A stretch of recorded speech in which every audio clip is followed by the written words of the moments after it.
नमस्कार ओडिशा। आज आम एमती गोटे कहानी को देखा। से कहानीर ना हूँ हार मानि ना बापा। सतरे बापा गोटे एमती शब्द जे के हार मानती पिला स्वप्न पूरण करने को से बहुत किछि करते चाष करिकी भी लोक मैंने कहते जे से बहुत बड़ चाकरी करिछि, बहुत बड़ बिजनेस करुछि, ता पिला माने भल पाठ पढ़िबे। किंतु आज सब को पछरे पकई देछंती बरी ब्लॉक अंतर्गत जमपड़ा ग्रामर निरंजन नायक, जे कि समस्त को देखई देछंती केवल चाकरी कले कि बड़ बड़ बिजनेस कले पिला मानक मनीष करिवे सेटा नुहे। जड़े चाष करिकी भी यदि प्रकृत रे तार इच्छा शक्ति थाए से ता पिला को मनीष करिपारे, डाक्तरटे करिपारे।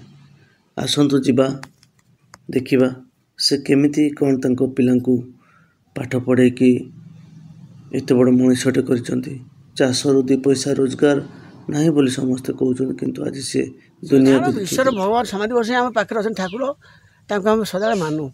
आगे से बाबाजी हम एत नहीं ना तांको मां को भी पचारथली से भी भाव से हमर से मां भाउज ने बाबा समाधि बसे हम घर पारे हम बहुत साहाय्य करछन। लेकिन हम उठी आसी घर नई दाड़ रहिछु मामन नदी कूल रे से समाधि बसे हम भरसा।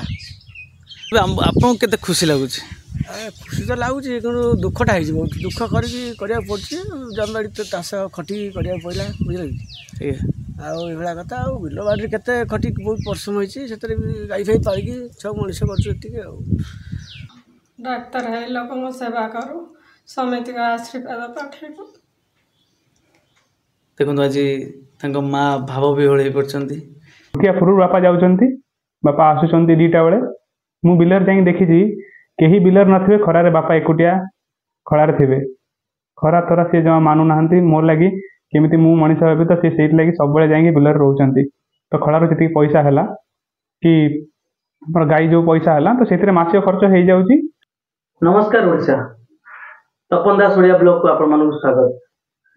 आज आम आसी पहुंचीचु जाजपुर जिलार बरी ब्लॉक अंतर्गत जमपड़ा गाँव, जो गाँ आज गर्वित जहाँपाई घरे आज आम पहुंचीचु।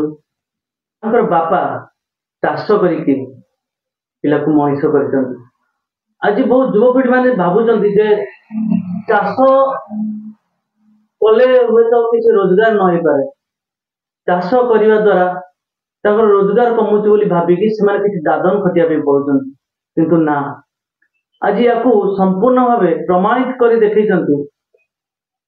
निरंजन नायक पुओ रंजित नायक, जे कि आज ना केवल रंजित नायक नुहे डॉक्टर रंजित नायक जहाँ समग्र गाँ आज खुशी आउ गर्वित मत। तो आम जीवा सहित कथा हवा से केमिति जीवन को आज बहुत संघर्ष लगे जीवन सहित लड़ी पाठ पढ़ी आज डाक्तर पाई सहित कथा हवा। आ धन्यवाद देवी परिवार वर्ग को जहाँ सहयोग से आज डाक्तर खंडे पारी जमपड़ा गाँव मान गौरव को ऊपर को नहीं कथा। नमस्कार, मु रंजित तपन दास ओडिया ब्लॉग को समस्त दर्शक मान मो अंतर धन्यवाद जनाऊँ जे मो भाई आज आसी मो सफलता पर मो पाखे आसी पहुंची मत बहुत खुशी लगुच। मु आज जो भी अच्छी सेटा केवल मो बापा माँ आशीर्वाद और भल पाइबा लगी अच्छी। गाँव भी समस्त गुरुजन मैंने जब भी मत देखती समस्ते मत आशीर्वाद करती जे पिलाटा जमी भल हो कि गोटे जीवन करू। तो सहीटा मत सब उत्साह बनी जे मत मो गाँ लगी मो घर लगी किसी करार अच्छी। रंजित आम जो जानी आम जनातर जोटा डाक्तरी पढ़ा बहुत पैसा खर्च हुए चाषरू ना कौन कर चाष सहित आमर घरे गोटे गाई अच्छी जो थे कि माने बापा माँ सबुदिन हैरान हो कि गाईर सेवा करते गाई जो क्षीर दिए तो से क्षीर को बिकिकी जो पैसा हुए तो से आमर मासिक खर्च कटि जाए। ଆଉ ଚାଷ ଯେଉଁ ହୁଏ ଆମର ବାଦାମ ଚାଷ ହୁଏ ଆଉ ଧାନ ଲଗା ହୁଏ ଆଉ ତା ସହିତ ବାପା ବି ଖଳା କରିକି ରହିଛନ୍ତି। ତ ମୁଁ ଏକ୍ଜାମ ସରିଲାଣି 2 ମାସ ହେଲା। ମୁଁ ବାପାଙ୍କୁ ଘରେ ମୁଁ ଉଠୁଛି 8ଟା ବେଳେ, ଉଠିବା ପୂର୍ବରୁ ବାପା ଯାଉଛନ୍ତି, ବାପା ଆସୁଛନ୍ତି 2ଟା ବେଳେ। ମୁଁ ବିଲରେ ଯାଇକି ଦେଖିଛି କେହି ବିଲରେ ନଥିବେ, ଖରାରେ ବାପା ଏକୁଟିଆ ଖଳାରେ ଥିବେ। ଖରା ତରା ସିଏ ଜମା ମାନୁନାହାନ୍ତି ମୋ ଲାଗି କେମିତି ମୁଁ ମଣିଷ ହେବି, ତ ସିଏ ସେଇଥିଲାଗି ସବୁବେଳେ ଯାଇକି ବିଲରେ ରହୁଛନ୍ତି। ତ ଖଳାରୁ ଯେତିକି ପଇସା ହେଲା କି ଆମର ଗାଈ ଯେଉଁ ପଇସା ହେଲା ତ ସେଥିରେ ମାସିକ ଖର୍ଚ୍ଚ ହେଇଯାଉଛି। ଆଉ ମୁଁ ଯେଉଁ ବର୍ଷକୁ ରହୁଛି ଯେଉଁ ଖର୍ଚ୍ଚ ହେଉଛି, ମୁଁ ପଢ଼ୁଛି, ମୋ ଭଉଣୀ +3 ପଢ଼ୁଛି, ତ ତା ପାଇଁ ଯେଉଁ ଖର୍ଚ୍ଚ ହେଉଛି ବ୍ୟାଙ୍କରୁ ଲୋନ୍ ହେଉଛି।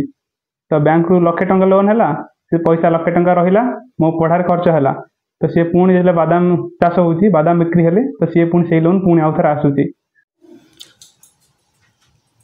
ଆମେ ଯିବା ଏବେ ତାଙ୍କ ମାଆଙ୍କ ପାଖକୁ ପଚାରି ବୁଝିବା। ପୁଅ ତ ସବୁ କଥା କହିଲେ ତାଙ୍କ ମାଆ କେତେ ପରିଶ୍ରମ କରନ୍ତି ବୋଲି। ଆଚ୍ଛା, ଆପଣ କୁହନ୍ତୁ, ଆଜି ପୁଅ ଡାକ୍ତରଟେ ହେଇପାରିଛି, ଆପଣ କେତେ ଖୁସି? ବହୁତ ଖୁସି। ଏଇ ଠାକୁର ସବୁ ଦେବାଦେବୀଙ୍କୁ ଡାକି ଦେଖନ୍ତୁ ଦର୍ଶକ ବନ୍ଧୁ, ଆଜି ତାଙ୍କ ମାଆଙ୍କ ଆଖିରେ ଲୁହ ପଳେଇ ଆସୁଛି।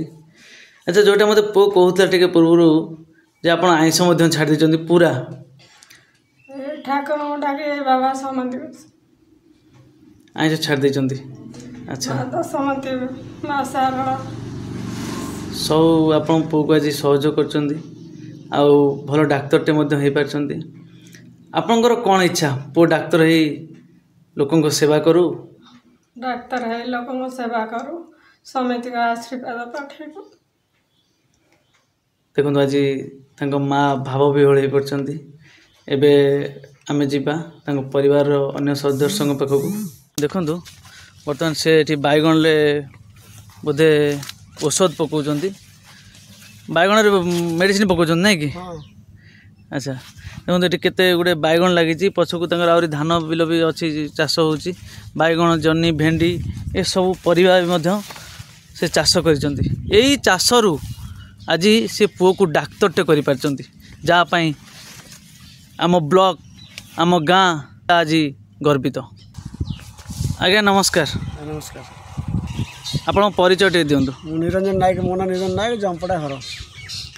ଆଚ୍ଛା, ଆଜି ପୁଅ ଡାକ୍ତର ହେଇଛି, ସାରା ଗାଁ ଆଜି ସମସ୍ତେ ଗର୍ବିତ। ପୁଅ ବି ଯେମିତି କହୁଥିଲା ବାପା ମୋ ପାଇଁ ବହୁତ ପରିଶ୍ରମ କରନ୍ତି, ଥରେ ଥରେ ମୁଁ ଯାଏ ଦିନବେଳା ଦେଖେ ଏକା ବିଲରେ ଥିବେ, ଏକା ଖଟୁଥିବେ। ଆପଣଙ୍କୁ କେତେ ଖୁସି ଲାଗୁଛି? ଖୁସି ତ ଲାଗୁଛି, କିନ୍ତୁ ଦୁଃଖଟା ହେଇଯିବ। ଦୁଃଖ କରିକି କରିବାକୁ ପଡ଼ୁଛି, ଜମିବାଡ଼ି ତ ଚାଷ ଖଟିକି କରିବାକୁ ପଡ଼ିଲା, ବୁଝିଲେ କି? ଆଉ ଏଇଭଳିଆ କଥା। ଆଉ ବିଲ ବାଡ଼ିରେ କେତେ ଖଟି ବହୁତ ପରିଶ୍ରମ ହେଇଛି, ସେଥିରେ ବି ଗାଈ ଫାଇ ପାଳିକି ସବୁ ମଣିଷ କରୁଛୁ ଏତିକି। ଆଉ ଆଜି ଗାଁ ଲୋକ ବି ବହୁତ ଖୁସି ଅଛନ୍ତି। ଗାଁର ବିଶ୍ୱର ଭଗବାନ ସମାଧି ବସେଇ ଆମ ପାଖରେ ଅଛନ୍ତି ଠାକୁର, ତାଙ୍କୁ ଆମେ ସଦାବେଳେ ମାନୁ। ଆଜ୍ଞା, ସେ ବାବାଜୀ ଆମକୁ ଏତେ ନେଇଛନ୍ତି। ନା ତାଙ୍କ ମାଆଙ୍କୁ ବି ପଚାରୁଥିଲି, ସେ ବି ଭାବ ଆମର ସେ ମା ପାଉଛି ମାନେ ବାବା ସମାଧି ବସେଇ ଆମ ଘର ପାଖରେ ଆମକୁ ବହୁତ ସାହାଯ୍ୟ କରିଛନ୍ତି। ଯାଇକି ଆମେ ଉଠିକି ଆସିକି ଘରୁ ନଈ ଦାঁଡ଼ ରହିଛୁ, ବ୍ରାହ୍ମଣୀ ନଦୀ କୂଳରେ, ସେ ସମାଧି ବସେଇ ଆମକୁ ଭରସା।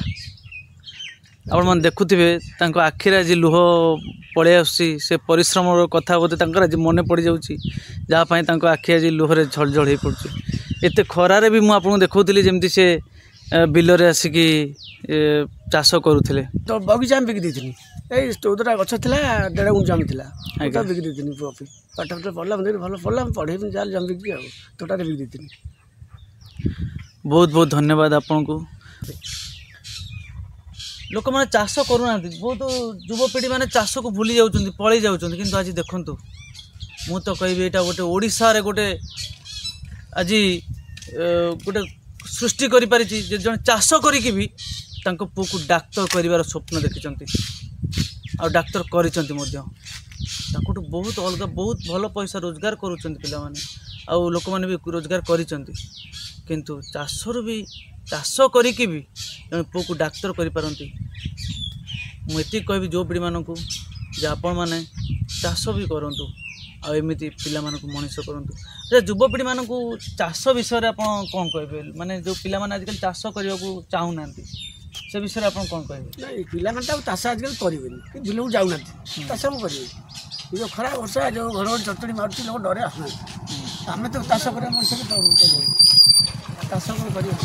ଆଜିକାଲି ଛୁଆ ଚାଷ କରୁନାହାନ୍ତି, ଚାଷ ଭାଙ୍ଗିଦେଲେଣି। ଏତେ ପଡ଼ିଆ ଫଡ଼ିଆ ପଡ଼ୁଛୁ, କିଏ ତସୁଛନ୍ତି ବିଲ ଆଡ଼େ, ବହୁତ ପଡ଼ିଆ ପଡ଼ୁଛି। ଆଜି ଯୁବପିଢ଼ି ଆଜି ଚାଷରୁ ଯେମିତି ମୁହଁ ଫେରେଇ ନେଇଛନ୍ତି।